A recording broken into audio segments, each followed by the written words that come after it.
Good morning, all, and welcome to this week's Jump discussion. Last week, we talked about the Autumn Statement and how the changes to law will affect recruitment industry in the years ahead. This week, the statement of recruitment, or the state of recruitment in 2002 and what's expected in 2023 is what we're going to talk about. And we've been joined by Kate Shoesmith, the Deputy CEO of the REC, which is great. So before I introduce Kate, let's talk a little bit about the market and what the market's doing at the moment. According to the latest data, despite increased levels of employers' caution, vacancies are still at the historic high levels. Unemployment is at a record low. However, economic inactivity is an all-time high, and that's those people who are out of work but not looking for work. So that's going to be a growing challenge according to the ONS. We continue great economic uncertainty, rising costs and candidate shortages, reducing the pace of growth.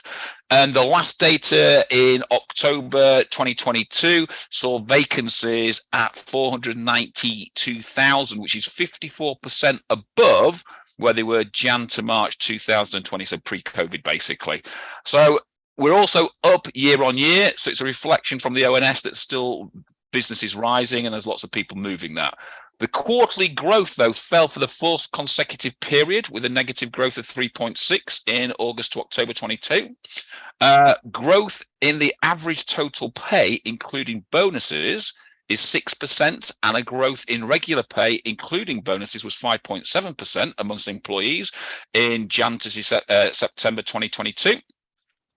The current year's progress and the pandemic and post-pandemic implications of the 2020 are now really starting to hit home, and most sectors are starting to show a decline in hiring in the fourth quarter, but expect to pick up in March to April 2023. So industries like IT, FMCG are still the top hirers. Hospitality is still trying to sort of catch up. But industry experts say these four things are what's influencing recruitment this year and next year.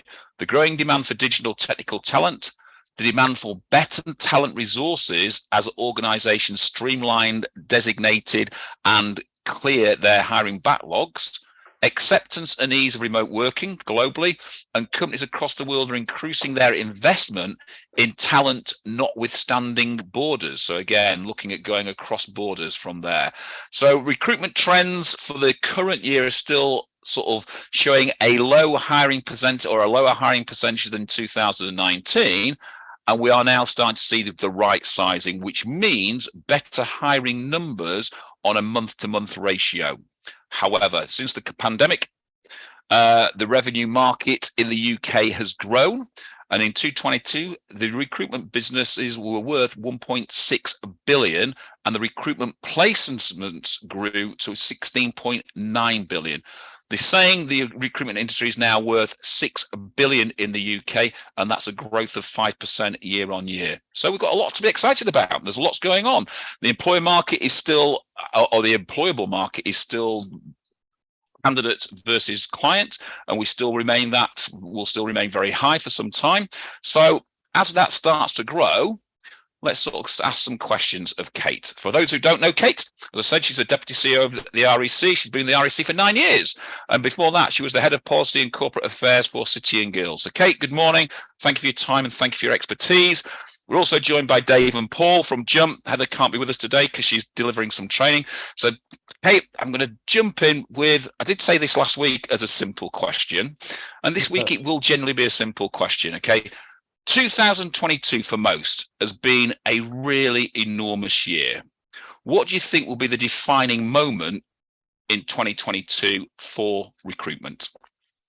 I love these questions. Good morning, everybody. Thank you very much for inviting me to join you, Jump. It's great to be here again. So I'm coming to you with brand new data. So every year we publish our recruitment industry status report. We've done it for many years, even though I've been at the REC forever. We've done it even pre-me. So it's something that we do every year, and we look at the annual value of the recruitment market, and we look at placement numbers and all of that. So brand new data, it's available and out this morning, and it's looking at the tax year of 21 to 22. We've got some early data on 22, but I'll come on to that later. So the full year direct gross value added of the recruitment industry in 21-22, so the tax year, was £42.9 billion. So that is what you're adding to the UK economy. It's incredible. It's a 21% uplift on 2020. Now, we know that 2020 was utterly extraordinary in so many ways, not necessarily all that positive. But what a bounce back, what an incredible bounce back for the industry. And what's even more pleasing to see is that's above 2019. So when we reported on the year of 2019, that was just shy of 40 billion. So we're now above that. So when recruiters are saying to us that they've had their best ever year, they really, really did as a collective. Yeah. So the standout feature for us is the bounce back. That's what it feels like. It's been so pleasing to see, and from our perspective, we've now got a situation where recruitment and the recruitment industry is front and center of the conversations about what is happening in the labour market, because the insight that we're able to provide, and it's not always from necessarily from the most positive of places, because you think about what happened with COVID, where we could say that actually hiring activity, there was a stop, but didn't it come back really strongly, really fast? And recruiters were there to facilitate that, and were able to provide a number of pieces of information about what was working and what wasn't working. And so the labour and skills shortages that we've seen over the last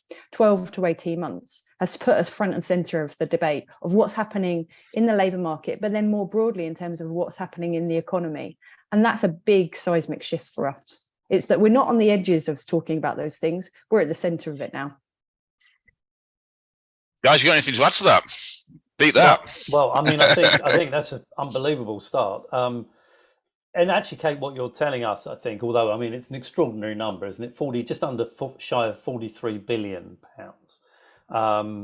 It's an extraordinary number. But I think what you're doing is pretty much confirming what I think we all know in the nicest way, because every one of our clients has experienced a tremendous bounce back since the COVID days. But what I think is really interesting from your comment is to hear that it's actually up from 2019 pre-COVID. So this isn't just a climb back from COVID back to former glories. This is better than we entered COVID in. So I mean, overall, phenomenal performance from people. I do think it was an extraordinary time. I mean, to put some balance in the comment, I mean, we had organisations really coming back strong, wanting to upscale their staff, bring people in. And of course, we had the so-called Great Resignation with enormous labour movement around that period. I mean, quite an extraordinary period, but nevertheless, just looking at the cold, hard facts, tremendous bounce back. Do you think, Kate, that, I mean, recruitment has always been taken seriously by us who work in recruitment and the REC in terms of influence? Do you think something like that gives us more of a voice with government now that, you know, after a strange turbulent period in government, there seems to be a little bit more stability there as well?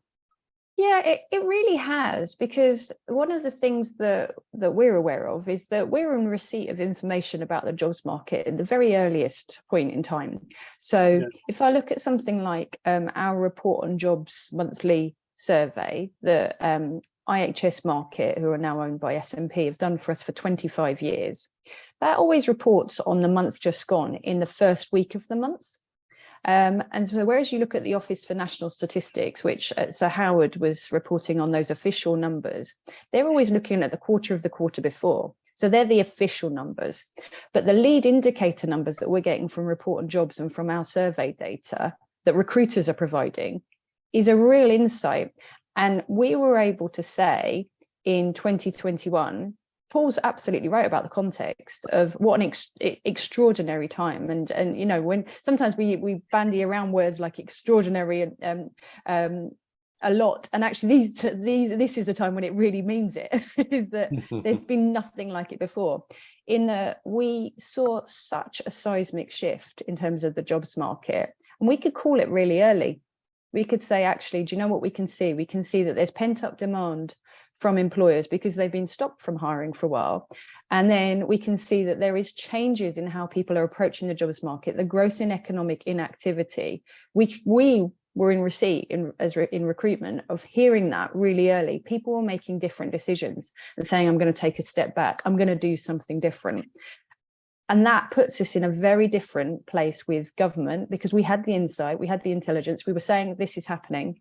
And then the more and more the official numbers were corroborating it, if you like, we could say, actually, we were telling you this 3-4 months ago. Talk to us more. We can tell you these things before they are entrenched in the economy. So yeah, it's quite a different conversation. It is, because I remember sort of at the start of the pandemic, and everyone was sort of panicking what's going on, and they said rather than being a hockey stick recovery, it will be a bathtub drop short and then increase very quickly. And they said by the end of Q4 2022, we should almost be back where we were at the start of the pandemic, and we were. And 2023 is then just absolutely sort of where we are now. But that whole 2022 has just been a whole growth. But obviously, we've got some certain things that sort of happened in there. There's been a lot written about the autumn statement. In fact, last week we had a huge webinar, and in fact, it was our second biggest or third biggest webinar of the year. From your point of view, what do you see as the positives that have come out of the autumn statement? There are some. I know it's really hard to see it that way when in so many times we've had a bit of a circus, haven't we, politically speaking, for the last few months. Of the year, that one. Yeah, absolutely. Yeah, and we and there is a sense that what the autumn statement was doing is it was putting us on that path to stability for the financial markets. It had to follow through in terms of offering that stability and that longer term vision, because the markets had just fallen through the floor following the mini budget. So although we shouldn't have had to get to that place, returning that stability was all important. And there were some things in there that were okay. Business rates. There was zero freezes, the zero rate freeze on that. That's a good win in terms of businesses. Now, I know it's not got everything in there that people necessarily wanted, and I know there's been consternation about the hokey cokey with IR35, but I think you just have to accept that as it's gone. That's done and dusted. But there were things in the autumn statement, and I think the one thing that we would have liked to have seen is you almost have this sense that this is a government that yes, we get that you prioritize stability, and then it talks about growth, but it's seeing that as something that comes after stability rather than something that runs concurrently. And actually, we're in a situation where we can say that we're ready to grow. Businesses are telling us all the time that unless they can hire more people and bring more skills into their businesses, that they can't grow. So that strategy needs to be done alongside reassuring the markets and having that stability. So there's the balance there that's required.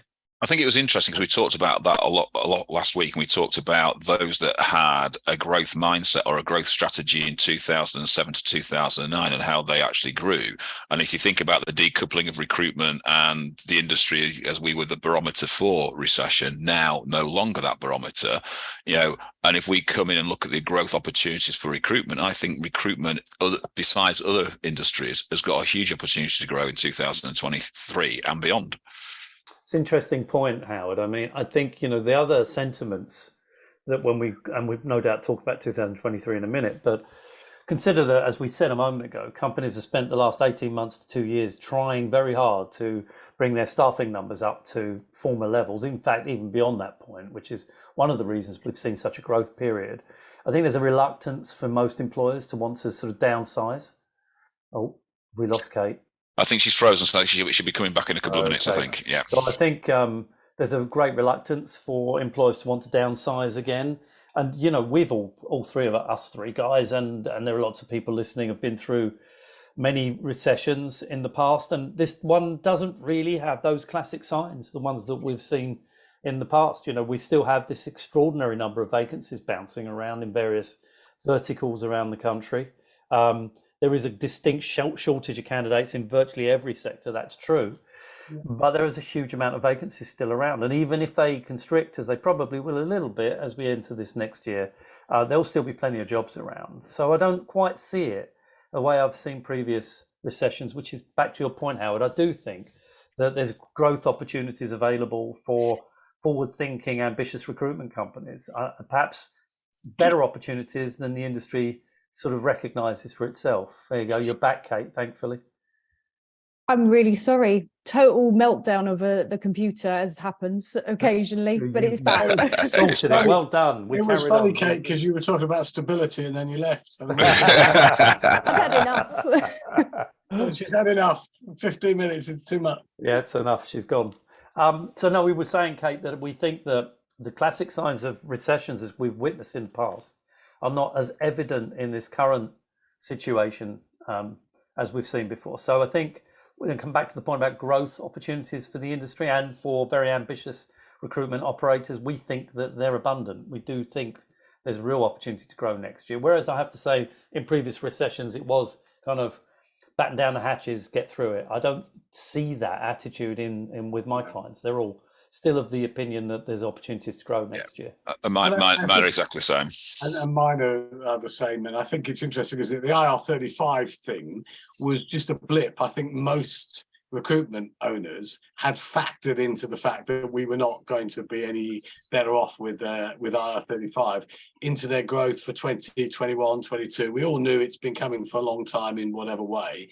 So when we had that mini relief for 30 or 40 days, I'm not sure anybody really believed it, and certainly nobody has factored. Nobody went away and changed their entire strategy based on that. So I still think there's plenty of appetite for growth, and the contract market still seems quite strong. I think we talked about it on one webinar, didn't we? Say the government at the time, let's wait until it actually happens, because there was so many U-turns. We never know what's going to happen until it actually gets rolled out. Then let's wait and see. But let's move on. So as we move from 22 to 23, Kate, you started with some great data there. So what's the data from the government and the REC telling us on what 2023 will actually look like for the recruitment sector? So I think you're completely right about the opportunities that are still there, and about how there is this difference in terms of how we traditionally see any form of economic downturn. Now, officially, we've been told that by the Chancellor in his autumn statement that the UK is in recession now, in the earliest stages of a recession, and they're not predicting a particularly long one, but it's still, these things are never good, and it's always brutal. But what's interesting is that even if you look at the OBR's forecasts for unemployment, and we're talking about record low unemployments at the minute, by the time you go through the recession, they're talking about a height of unemployment of just 4.9%, so just under 5%. That is ridiculously low unemployment levels. So all of the data that we have is that at the minute, we do our jobs outlook report, which is where we ask clients about their hiring intentions. Hiring intentions are still above in positive territory, rather than thinking about layoffs. The proportion of employers that are saying they don't know whether they intend to grow or whether they intend to shrink their workforces, that's marginally growing, the don't knows. That's the bit to watch. It's not the ones who definitively know what they're doing. But from our perspective, more employers intend to hire than intend to let go of staff. There are opportunities there, and that's across sectors as well. And you mentioned at the very outset about some of the key areas where people need to be looking and considering. Those trends continue sectorally. And I think what is important though is that actually, whereas we called it, Neil always refers to it as a sugar rush in terms of what happened, the post-pandemic activity, huge upswing in demand, staff availability at an all-time low. We've never seen numbers like it. So there was this huge demand to recruit very early, as soon as we got out of the lockdowns, because people simply hadn't been able to, and they were prevented from hiring as much as they wanted because of the staff shortages that we experienced. There is definitely a sense of clients taking longer to hire. Now it's our job to spend more time to support them through that process, rather than trying to hurry them up, because there's all sorts of reasons why in any form of uncertainty, economic uncertainty, it may take longer. But it's important to think that actually their intention is to hire. It's just that it's not going to be that really quick decisions that we had in the earliest phases as we came out of lockdown. I was in a group of the largest recruitment businesses the other week, and they were talking about that. Time to fill rates, they're going up. But are you worried about that? No, because we're still in a candidate short market. But I mean, it's a different environment. It's a great and point. I think we get together, don't we? A lot of recruiters, a lot of our clients, the REC, as recruiters, we get together very often when we can now, whether it's online or now physically. And the fuel for a lot of what we do is confidence. Yeah, how confident do we feel? And most of the clients we talk about their clients, the end buyers, as they're fairly confident. It may not be quite the sugar rush as you and Neil have described it in the past, but it's still there. They still want to buy. They still want to hire the right people. They still haven't got the right people. So as long as we're alongside them, helping them, that confidence will remain. And while confidence exists, their clients are still going to be hiring. And therefore, that's good for our business. Yeah, I mean, you make a great point. And I think there's a distinction between filling existing vacancies and recruiting for growth. And what we know at the moment is that most companies, most employers are still short on filling what they would consider to be critical vacancies. They still can't find enough people. We know there's a big candidate shortage, regardless of sector. That's not going to change. There may be a discussion around, and maybe this is the don't knows that you mentioned, Kate. There may be a conversation around, well, will companies grow their workforce demonstrably? Will we see real growth in terms of the number of people they're going to bring in? Now, that's another question. But we do know that there's a huge amount of vacancies that the companies would love to fill today, and that isn't going to change in the new year. They still need to fill those roles. So the real key issue, I think, is still around that whole candidate shortage problem, which I suppose is still underpinned by the whole Brexit issue in certain sectors. And that's why I think in many respects, this situation that we face in terms of recession is very different to the ones we've seen before. I think there's other things that go with that as well, Paul, though, isn't there? The fact that, the population in the UK, or the working population in the UK from 1964 today is around about 30% less. And you then start to put about what we talked about right at the beginning here about the amount of people who are now not looking to work or out of work, but not actually looking to get back into work because they're either retiring, don't want to get into work, whatever, again, is adding pressure to the UK. And I think what happened was a lot of people, when, 2022 kicked off, the rush to get heads in was very, very quickly. That put a massive squeeze on salary demand. So people paid a lot more for people, but now they've got a choice. They can now, if those people aren't working out, they're probably going to be a little bit of redundancy or a bit of removing of these people, but then they're going to take their time, as Kate said. Time to fill is getting longer because they're taking their time now to recruit the right people into their business, because there are people out there still available.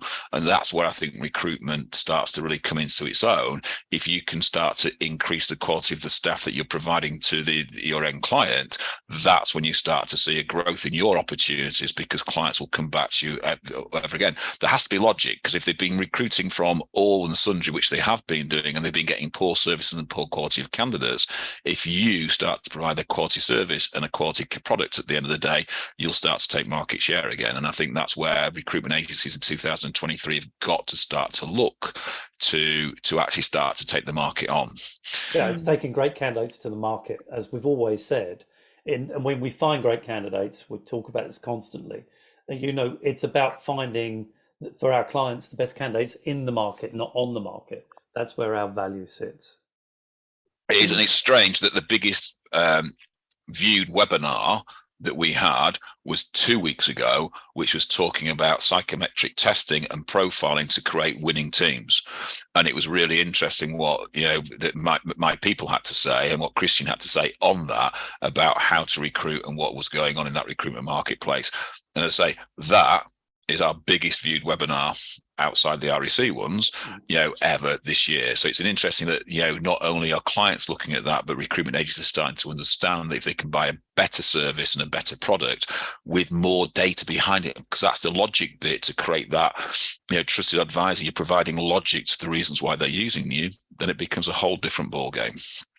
I think that makes total sense. And I mentioned that we have our new recruitment industry status report out today. One of the things in that, it tells us the number of recruitment organisations that have a turnover over a certain amount, so that it's not just the one-man bands, and the number of people working in recruitment, the number of people working in and around the recruitment supply chain. So that's everything from managed services to RPOs to the lot, talent acquisition. It's 200,000 people in the UK.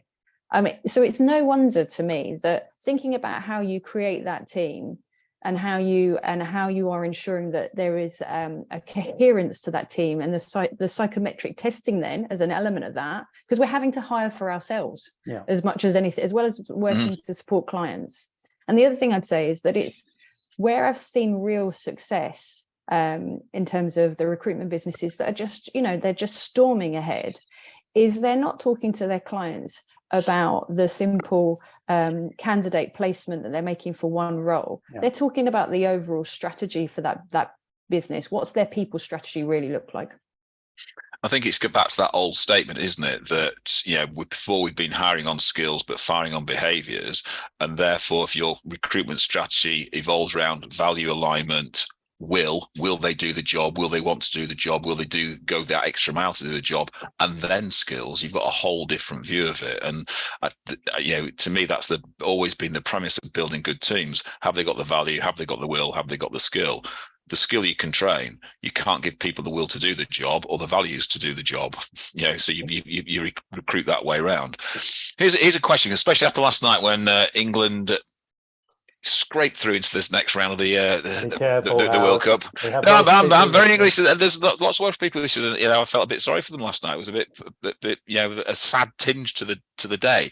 But the British press love to predict gloom and doom, and so it's at the moment, we'll be up in the air, but next time we have a 30-second poor performance, it'll be all doom and gloom again. But over the last 18 months, there's been lots of doom and gloom and very little written about the actual boom which has actually been happening.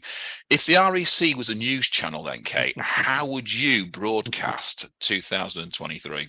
It's a fabulous question, isn't it? It's such a good one. So I think this applies. We've been through so much, haven't we, over the last 2 to 3 years, and quite honestly, I think 2023 is what you make of it. It's we have the opportunities within our hands. Dave was speaking earlier about how are we then viewed by government? How is this positioning us in a place? We have the media attention, we have the political ear, we have the opportunity to explain why recruitment is a fundamental part of the UK economy. It's a huge contributor to the UK services market. It's also a great exporter, and UK recruitment is seen as one of the global leaders out there. So when I speak to people at the Department for International Trade, they say UK recruitment has such a good reputation because of the consultative approach it takes when they do it internationally. And that's really, really important, because clients globally think that that's a great selling point in terms of how we're exporting our service. So 2023 is what we make of it. There is everything to play for. We know that there are tough times ahead, but we've been through those. So how do we take the learning from that? And how do you, and everything that you were saying about, okay, what does this mean for how I'm treating my clients, how I'm treating my candidates, what's my value proposition look like? And if I'm getting that right and the service levels are right, then there's good things ahead for you, because it does come home. Apart from football, that's not coming home. You can dream, Paul. Yeah, well, it's just not. Yeah, he's an Arsenal fan, so he has to dream. I think, when we've said many times, and it happened to me recently, where I literally turned the news off one evening because it was so depressing. I just thought, I can't take much more of it. I think in the end, it becomes a self-fulfilling prophecy that if you say often enough, it's going to be awful, it's going to be terrible, ultimately it is. And I think that your point about we've been through worse is true. Everybody has been, we went through, every single one of us.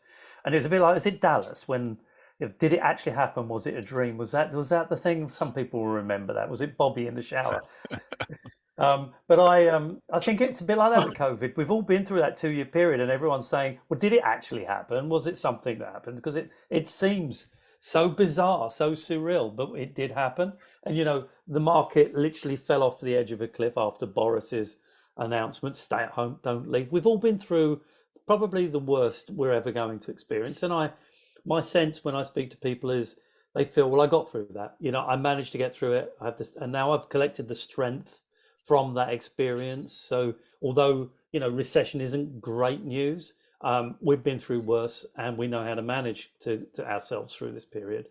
That seems to be the mindset that I'm hearing when I speak to people. There's a level of caution, and then there needs to be. We need to be very close to a whole range of subjects to make sure we steer through this next 12, 18-month period safely. But there's definitely a sense from the people I speak to in the industry that, well, we know how to get through this and we'll be fine. And I think, you, in a sense, although you can't ignore the bad news, you have to try and keep it in context. It's probably, as with all these things, never going to be quite as bad as Howard says it, as the gloom mongsters are predicting. So that's kind of my sense for it too. It's interesting, isn't it, when they talk about recession? My father was very apt to always saying, "Look out over the skyline. If you can't see building cranes, then recession is here. Look at the skyline. There is loads and loads of building work going on." And when I started to dig into the facts today, it's actually one of the biggest growth industries in the UK was building. It was up at 66% on what it was last year.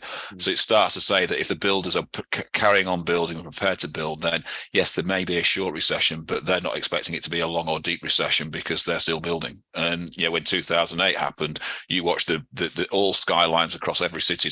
There was no cranes. They all disappeared very, very quickly. And it sort of says that, that's to me a very basic barometer, but it says there's lots of confidence in lots of parts of the marketplace that we need to sort of move forward from. Every year, or every new year, brings its trials and tribulations. And every recruitment business owner has their own view of what new year will bring. So if you could give one piece of advice to the listeners, what would that be? I think so. I've thought about this question because you gave me a little preview, and I get there's all the things that you'd expect people to be doing. So, but for me, we talk about how it's really important to think about your own people strategy within your business, that how you're supporting your clients to develop their people strategy, so that it's not seen as a simple sell of one recruitment solution. It's the wraparound care that goes with all of that. And the part that I'd really highlight is, what are you doing around equality, diversity and inclusion? And if you're not doing anything yet, then 2023 is the year when you need to be getting on and doing it. There are so many public and private sector employers that as part of tenders are now expecting to see your credentials. And first and foremost on that, if you aren't measuring what your own business looks like, they start to take points away. There's been, I was in a great conversation the other day where it was a cross-section of employers, clients. It was representatives from the NHS, it was HS2, it was, there was a whole range of people there. There was academy trusts, there was a couple of big banks. They were vitriolic about saying, if a recruiter isn't doing this for us and showing us how they're diversifying their long and short lists, if their own, I suppose, mechanisms within their business aren't collating this information, we will be making very clear decisions about who we're working with. So there's a commercial imperative around this, I think, which I hadn't heard them speaking in such strong terms before. Normally we talk about how important it is to be thinking about how are you treating people, how are you demonstrating that you are a representative of your community, of your candidate base, of your clients potentially, but they were actively talking about deducting points from tenders. So I think it's really, really important. That doesn't surprise me. We did a tender for a client quite recently, and we estimated that 30% of the questions on that tender were relative to DE&I and sustainability. So, you're absolutely correct in saying that every single recruitment business needs to have this at the forefront of their thinking and be aligned with their clients' views, because they are already, and they have been for a period of time, making choices relative to our attitudes towards these very important subjects. So everything you've just said, I think, resonates. And it's data which is important that they was really saying, yeah. and you get this, is there's a certain level of speak that you do in tender documents, isn't there, when we're all responding to these questions. Actually, they're really interrogating the data. Sorry, Dave. I was going to say it is, data is, but I also found a slight flip point to that is that some of the very, very big companies are being asked to report on this without necessarily doing anything with the report. And then the pushback comes down on the recruitment companies. So one of my clients was asked to go back for the last 12 months with a major consulting firm and do this report. And it was taking them a long, long time to do it because they're a small company, and most recruitment companies are fairly small companies. They don't have teams of people who can produce this information. So probably for 2023, if you can do it, if you're running a recruitment company, is create some sort of facility whereby you can report that going in. Yeah. So have your own you metrics during the year. You don't have to go back because you are going to get asked about it. Yeah, exactly. I think having your own metrics is key so that you can, show the process, show you're working. It's a bit like doing the exam, isn't it? It's show you're working. What have you been through? What have you asked for? And I get the supply chain complexities. But the tolerance level for saying, oh, that's for the larger companies to think about and I'm too small, I think that tolerance is waning. We experience it ourselves. If we're talking to our own staff, to people we're seeking to recruit, that they want to actively know what it is we're doing and what we're measuring. They're really engaging in that conversation.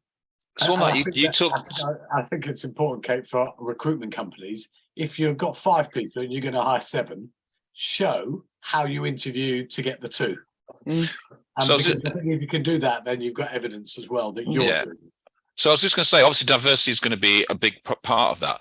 Do you then think, you talked about that wraparound, how to recruit people, how to retain people, how to work on that. Do you think then some of these big organizations are going to come back and start to looking at the attrition rate of certain companies and start to say, well, because your attrition rate is so high, and that's the thing we've been talking to recruitment agencies for forever and a day about, recruit the right people, reduce the attrition rate. And, I think the last stats I looked at were from Perkbox that said, it's 43% in the recruitment marketplace. Which is huge, So do you think that's going to become a penal, something that you'd be penalised on based on, how you're going to supply your clients? Potentially, but I think there is what we need to be good at is about telling that story. So if you have a situation where, let's be entirely honest, recruitment, especially in its earliest days, a high intensity sales job is not going to be for everybody. So the school leaver, the college leaver, the university leaver, going into that as a career, trying it for a few months. We've all been there. We've all done something where we've tried it for a few months and gone, do you know what? This just isn't for me. Then being able to show that story of who it is that you are retaining. So whilst you might have high attrition rates at certain levels in certain roles for certain time periods, what is it that you're doing overall, and how are you making those assessment decisions better?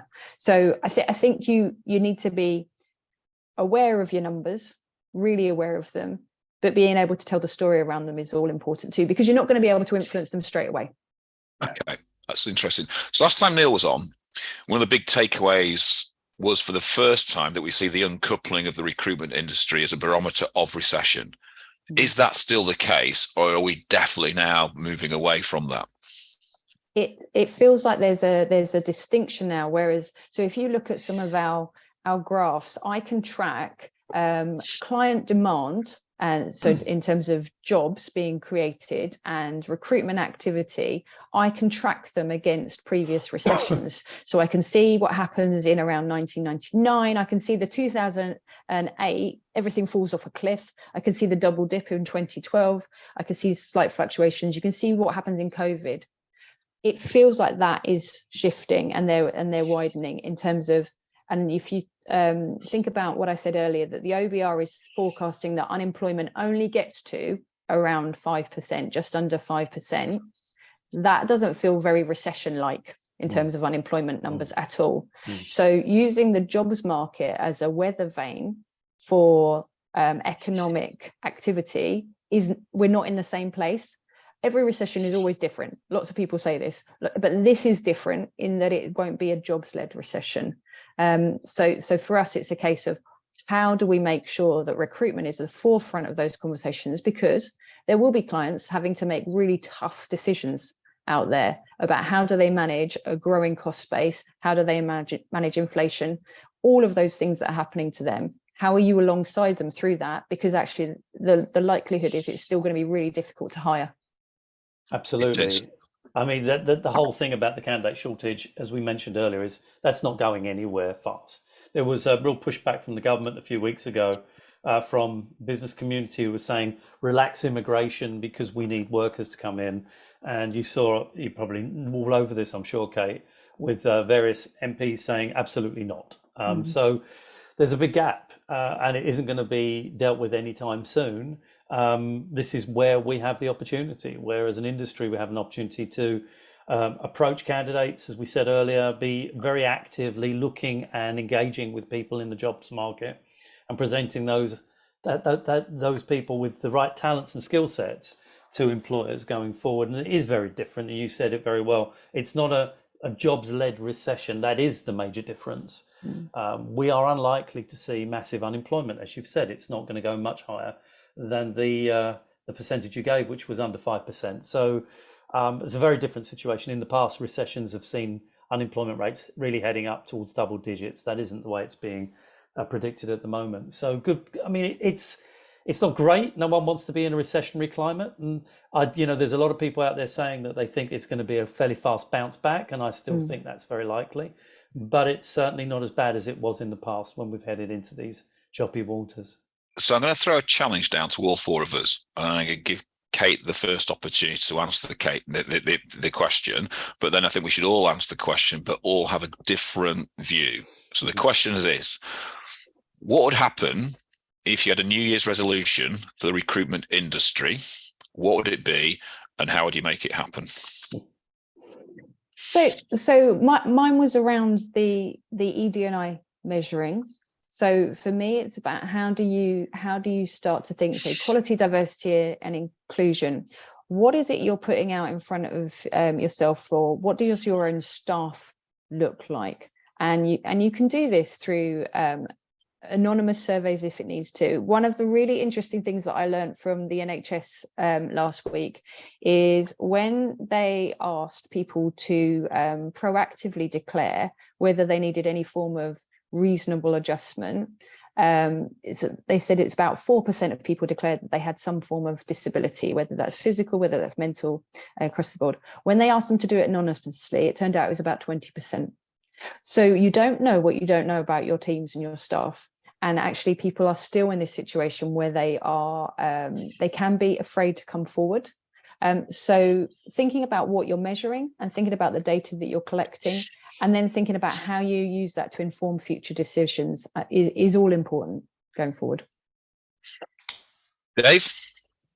For me, it is simply about driving and building better relationships with your clients. And they're based on mutual trust and mutual success.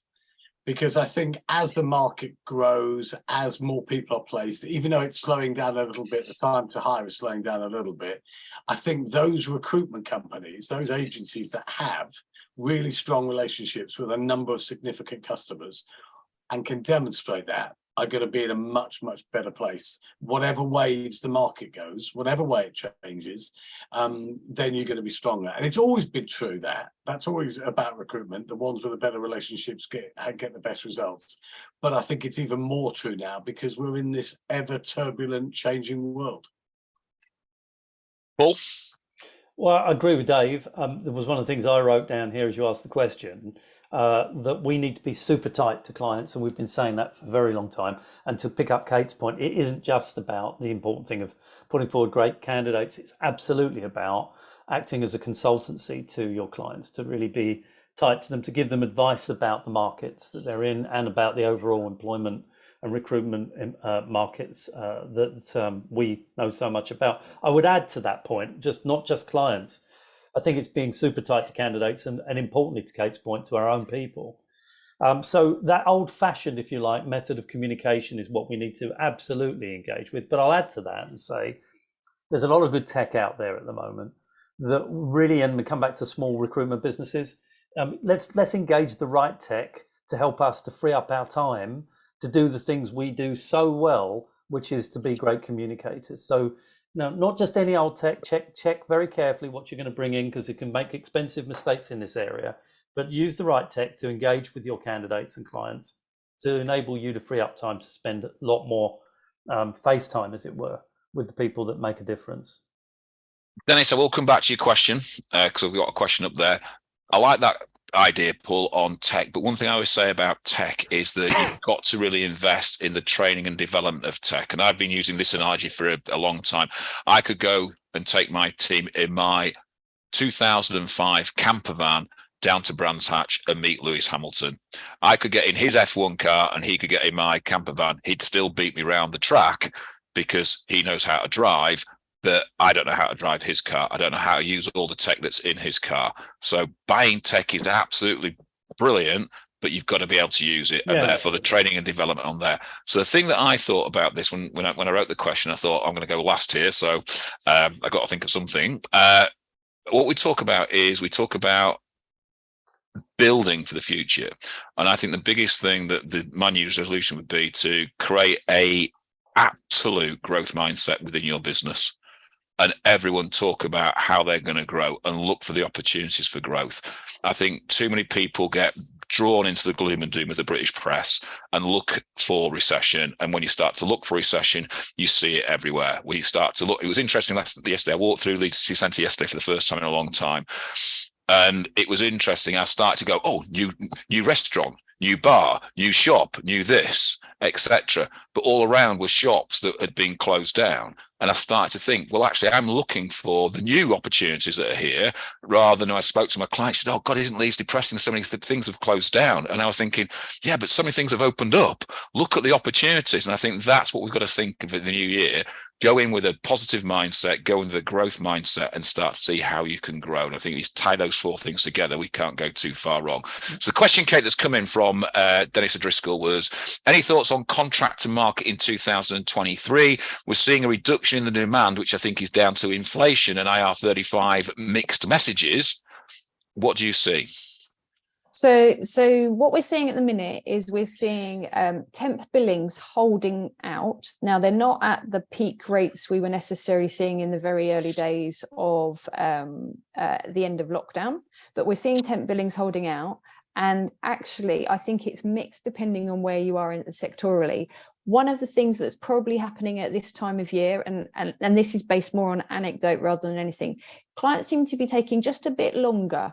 So sort of using Christmas as a little excuse. So we're on the 30th of November. Actually, I'll come back to you about that in January, and we'll see how things are. We'll see how markets are. And in some sectors, I think you'll see contractor use go up really high, because they will be less inclined to take on perm staff, and they'll be cautious about that. So you'll see contractor billings go up. Whereas in other places, particularly, let's think public sector, I'd say, in some key departments, whereas they're traditionally, they've used contractor base, I think there'll be pressure on them about how they can reduce that spend. And one of the first things they'll start to look at is the spend on their temp and contractor market. However, public sector does this, and it doesn't necessarily last very long, because then they need to find contingent labour, they need to find quick wins, they need to support things to be delivered, and they get themselves into problems. So there'll be that caution, and then it will come back round again. It's quite interesting that if we talk about that in recruitment, about especially in the government departments, about the use of temp labour and how you could reduce that temp labour, put that money into permanent, and then put that extra cost back into the area or the organisation to grow. And it was the first time I saw that. I think it was last week on Question Time. Someone stated that fact straight out, and it was really interesting watching the politicians sort of squirm away from it, because they were saying, the amount of temp labour that's in here, why don't we just recruit these people permanently and then use the money that we're paying over the odds for these people to actually go in there? Now, that's not the thing that recruitment wants to hear, because that's where we make quite a lot of our money, but it's a very poignant point that I think it's going to be a traditional recession where some markets will reduce, and it's usually the government markets that reduce their temp labour, where other areas the temp labour grows. But you're right, it doesn't last for very long because they can't survive, and it starts to go back up again. Paul, Dave, anything you want to add to that? I'll say something in Heather's absence, because if Heather was here, she would have added, make sure you invest in your learning and development for your people, because we are in a very ever-changing marketplace. A lot of the people that we are working with in our businesses have not been through a recession before and really have no understanding of how to deal with it. And even though there are changes, this is a different type of recession, as we've been saying, it is a recession. Yeah. And therefore they need to have new skill sets, and that will mean we need to make sure we're giving them full support and development as the year unfolds. I think for me, H, I think my phrase is we should be sensibly excited about what's to come. Because I think it's going to be good, but we've just got to be sensible and not go too mad. Can I remind you of that on Friday at our Christmas do, that you've got to be sensibly excited for our Christmas do? I'm very excited for our Christmas do, and I intend not to be sensible at all. Brilliant. Kate, I'm going to close it there. Thank you very much. It's been really enlightening and really interesting listening to the views of what's coming into the marketplace. I'm in that massive opportunity. I think there's a massive opportunity in 2023. You've just got to sort of go out there and reach out and grab it. It's there for you to grab. It's there for everyone to grab. So I think it's down there. Next week, we're going to have a really interesting conversation. We're inviting clients on, and we're going to talk to a certain number of clients about what they have done well in 2022 and what they are going to do in 2023 to make them carry on growing and building. So I think, again, it will be a really interesting conversation to find out what some of our clients have done to help their business grow in 2022 and what they're going to do to help their business grow in 2023. Dave, Paul, thank you very much. Kate, once again, massive thank you for all your input. I hope you enjoyed it, and we look forward to seeing you again soon. Guys, thank you very much. We'll see you all next week. See everybody. Thank you, everyone. Thank you. you. Thanks, Kate. Bye now.